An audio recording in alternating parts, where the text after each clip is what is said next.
पूर्व कांग्रेस महिला राष्ट्रीय अध्यक्ष एवं पूर्व विधायक अनीता वर्मा ने हमीरपुर में भाजपा नेताओं के बयानों पर तीखा पलटवार किया है। पत्रकारों से बातचीत के दौरान अनीता वर्मा ने कहा कि भाजपा के विधायक किसी भी पार्टी में आते जाते रहते हैं, इसलिए पार्टियों का इतिहास ये विधायक भूल रहे हैं। उन्होंने कहा कि हाइड्रो इलेक्ट्रिकल कंपनी ने कोर्ट में दावा अभी नहीं किया है, अपितु ये मामला वर्ष 2009 का चला हुआ है और हाईकोर्ट ने फैसला अभी सुनाया है। वर्मा ने कहा कि बीजेपी की केंद्र सरकार चाहती है कि किसी भी तरह कांग्रेस सरकारों को हटाने के लिए मुहिम छेड़ी हुई है, जिसके तहत ही ये सारा काम हो रहा है। अनीता वर्मा ने कहा कि महाराष्ट्र में 500 करोड़ रुपए बीजेपी के उम्मीदवार से पकड़े गए हैं और अगर कांग्रेस का उम्मीदवार होता तो ईडी 1 घंटे में आकर पकड़ लेती। और उन्होंने सवाल पूछते हुए कहा कि इस बारे में बीजेपी नेता कोई बात क्यों नहीं कर रहे हैं और ना ही इस बारे में कुछ बता रहे हैं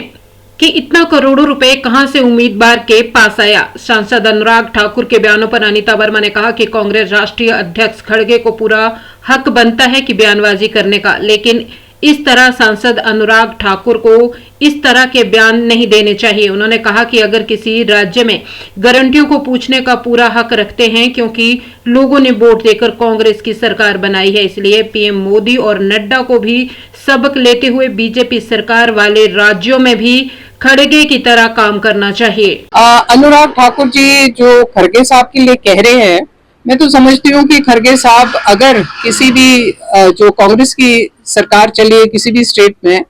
अगर वो अपनी गारंटियां पूरी नहीं करती है तो हमारे जो प्रेसिडेंट है खड़गे साहब, उनका हक बनता है कि वो उस सरकार को आड़े हाथ ले और पूछे कि आप कब खत्म करोगे इन गारंटियों को, कब शुरू करोगे इन गारंटियों को, क्योंकि लोगों ने हमें वोट दिए हैं और लोगों ने उन बातों पे हमें वोट दिए हैं, तो ये उनका हक भी है। और अगर वो ऐसा कदम उठा रहे हैं तो मैं यही कहूंगी कि मोदी जी को भी उनसे सबक लेना चाहिए, आपके नड्डा साहब को भी सबक लेना चाहिए, और ऐसे ऐसे प्रदेश जहां पर ऐसी गारंटियां बोली गई हैं, अगर वहां पे पूरी नहीं हो रही है तो वहां पे भी उनकी संज्ञान वो जरूर लें। मैं उसके बारे में ये बोलना चाहूंगी, क्योंकि जो कल प्रेस कॉन्फ्रेंस कर रहे थे वो कभी एक पार्टी से दूसरी पार्टी में जाते हैं, फिर वापस किसी पार्टी में जाते हैं, तो कई बार एक पार्टी का वो जो इतिहास है उसको भूल जाते हैं और दूसरी पार्टी का इतिहास थोड़ा सा रटने लगते हैं।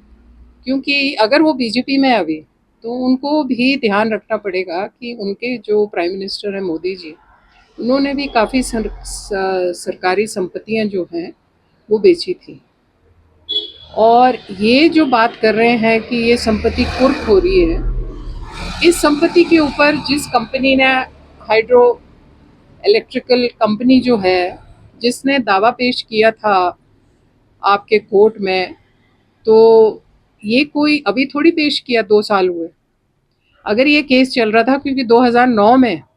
उस कंपनी को यहाँ पर काम मिला था,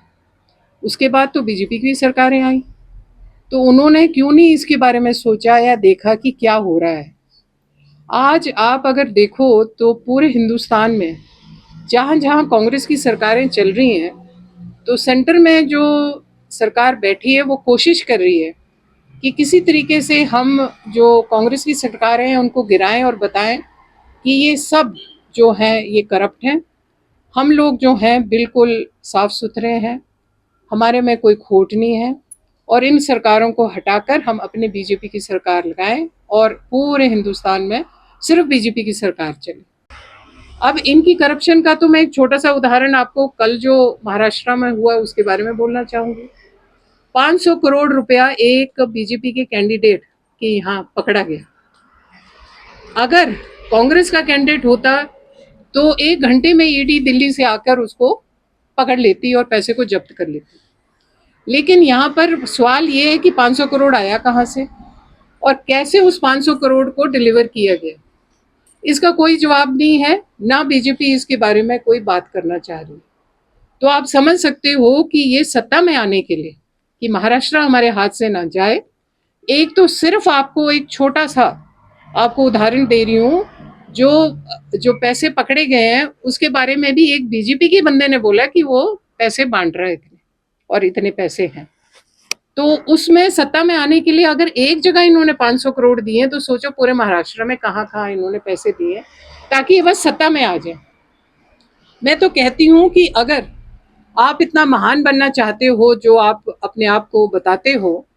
तो कृपा करके जो जनता फैसला करती है किसी स्टेट में भी,